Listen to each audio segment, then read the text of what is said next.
I would highly recommend you all to come in close for this one because we have the founder of ZKX. Edward is very passionate about working on DAOs, product development, token economics, and the go-to-market strategies, emerging markets, and complex challenges. He was previously at SOXV, one of the world's top VC firms with over 1.2 billion in AUM. With 15 years of sector-agnostic experience, Edward has worked in leadership and growth roles in startups across Asia and Europe. Ladies and gentlemen, give it up for Edward.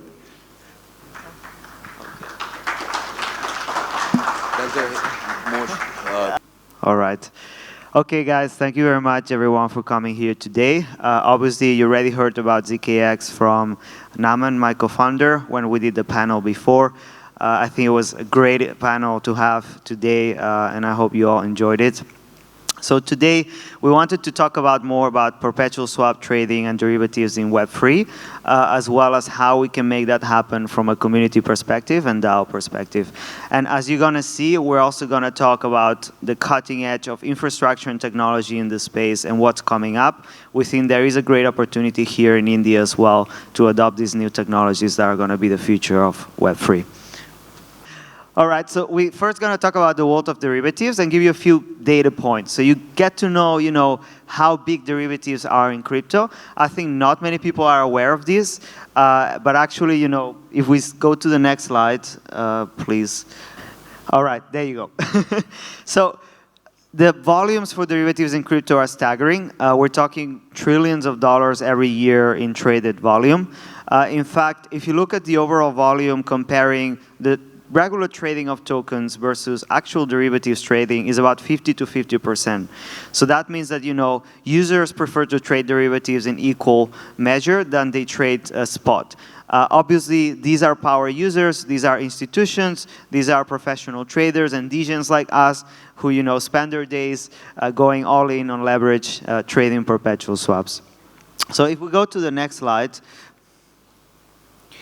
what we see is that perpetual swaps dominate the derivative space in crypto.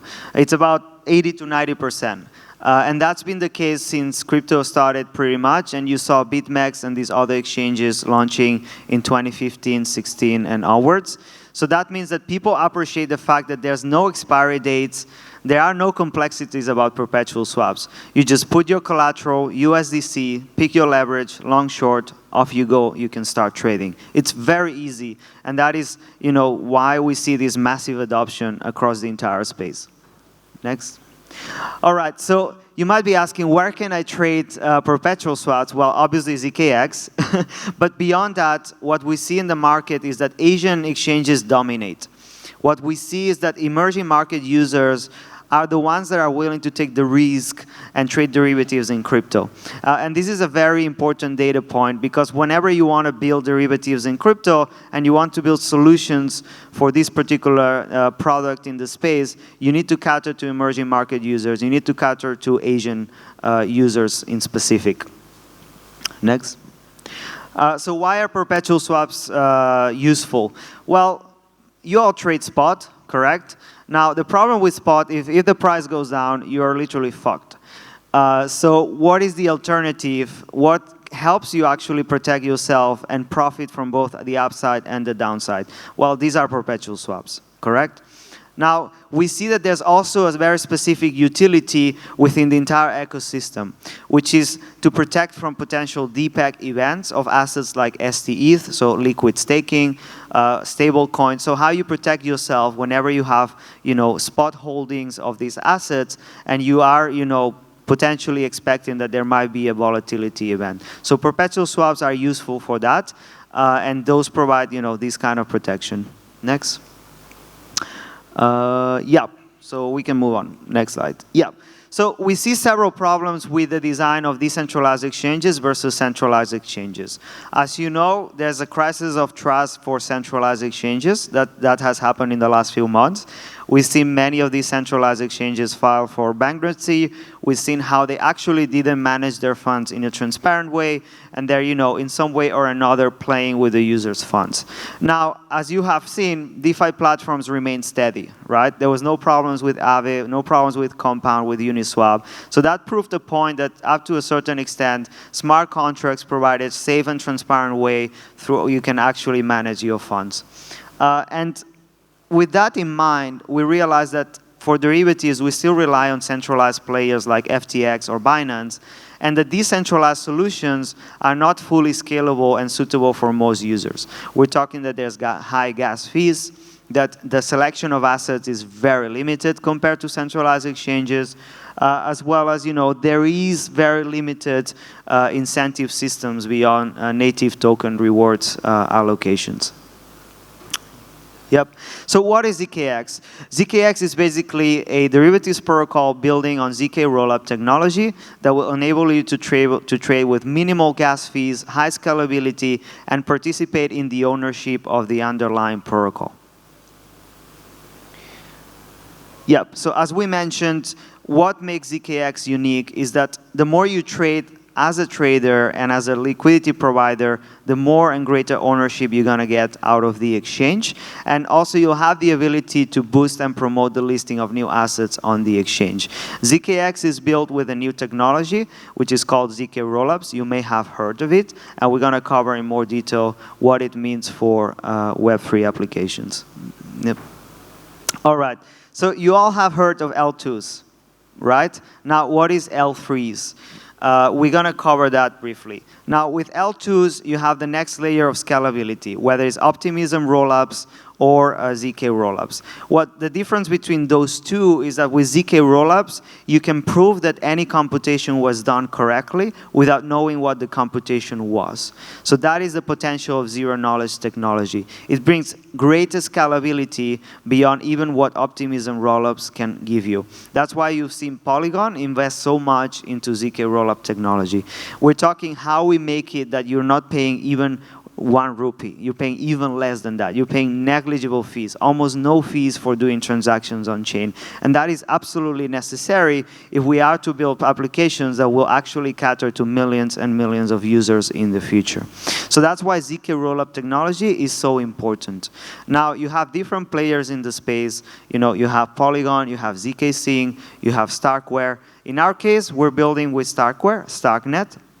And this is an ecosystem that you may have seen other platforms building on them. There's Immutable X, there's Sorare, there's Diversify, there's the YDX. There's all these players that have already built within the ZK technology developed by Starkware.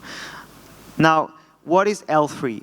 So L3 is the concept of bringing your own node networks, your own applications, and build them on top of these L2 technologies in a way that you can scale even further.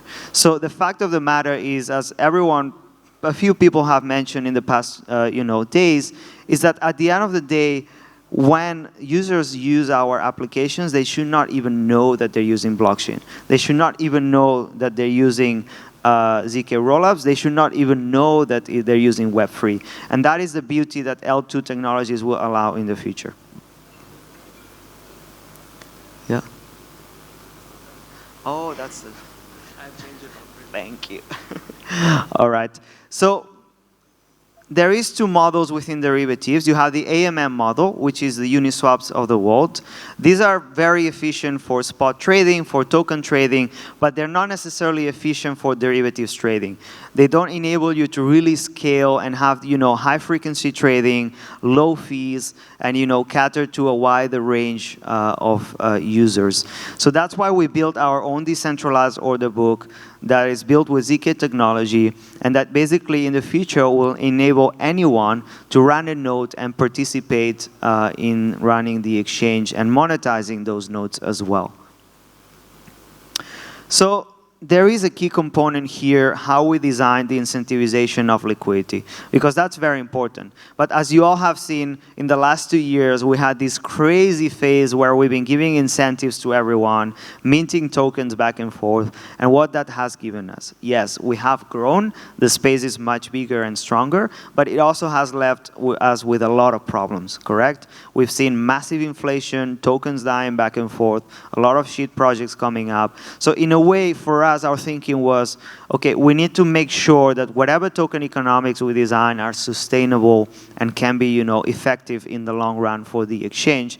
And then not just we are solely, relying on the native token. If you are building a project that relies solely on growing with your native token, you might want to sit down, get on a whiteboard, and start thinking again your token economics, because it's not going to be sustainable in the long run.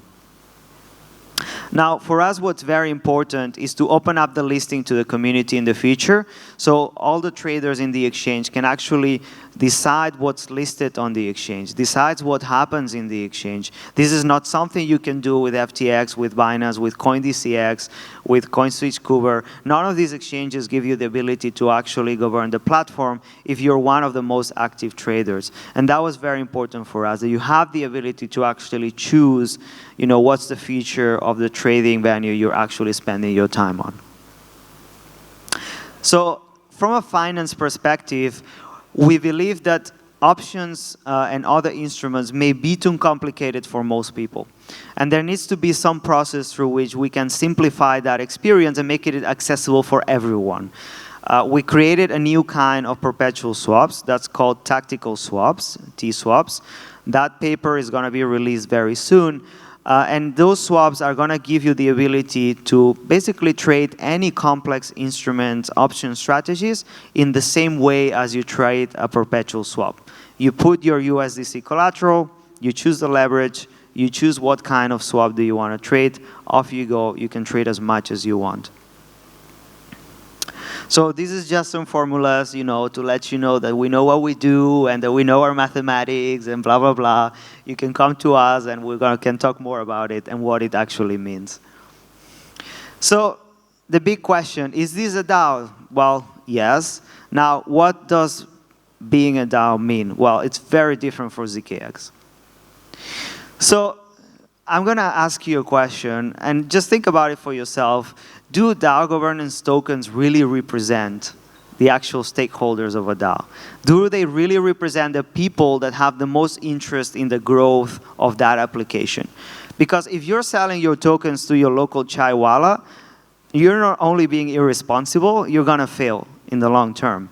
You need to get your tokens in the hands of the people who matter the most for you and your application. And that's what we did here with ZKX. For us, it was very important that whatever representation mechanism we created would actually represent the traders and liquidity providers of the exchange. That's why we created Liquid Governance. So Liquid Governance is going to be an open source mechanism that's going to be available actually for all of you to implement in your protocols in the near future, that will allow you to give representation in your DAO to any of the stakeholders that is interacting with the smart contracts. Why is this important? Because all of a sudden, you can give representation to your users, your lenders, your traders, your NFT holders, and you can have them and attach benefits to their representation. And this representation is temporary. It's only there as long as you use the protocol. It will not last forever. Now, the key point is that this representation that you earn, you cannot sell or monetize. And that is important because at the end of the day, you just want to give representation to matters to you, and that they should not actually be monetizing that. What matters is the revenue that you generate with your protocol and how you distribute with the people that actually run your protocol.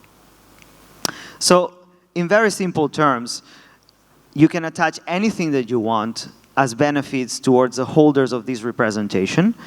And this representation can be given to anyone that you think that matters to your DAO or protocol. Now, since this cannot be sold or monetized, it means that what really matters is the revenue sharing. I think, the last 2 years, 3 years, we've all been drunk on token incentives. Now, what matters now is how we can really grow, get users on board, and we can get real revenue, right? We can get USDC revenue, we can get INR revenue, because that's what's going to make us sustainable in the long term. So for us, the incentives is how we distribute that revenue towards the stakeholders of the protocol, not how we give them more tokens. So what about token holders? Well, there is still a ZKX token in the future, right? So what we're going to do is want to give the ability for anyone to lock that ZKX token. You can choose if you want to lock it for 1 year, 2 years, 6 months. And as long as then the more token that you lock, the more representation you get in the DAO, but also the more access you have to this stream of USDC revenue that the protocol is going to generate. And as you all have seen, these are literally trillions of volumes of dollars every year being traded on derivatives exchanges. So the opportunity is actually massive. Now, when are we going to launch? We might not actually tell you. It's a bit of a secret, but we're thinking that's going to be towards end of the year. There's going to be a very interesting incentives program as well that we're going to be launching in the coming month. So I really encourage you to come to us, talk to us, not only about, ZKX, but also, about building on ZK rollup technology. How is it to build on Starknet and Starkware technology, and how that can enable you to really grow to the next 1 million, 10 million, 100 million users in crypto. All right, thank you.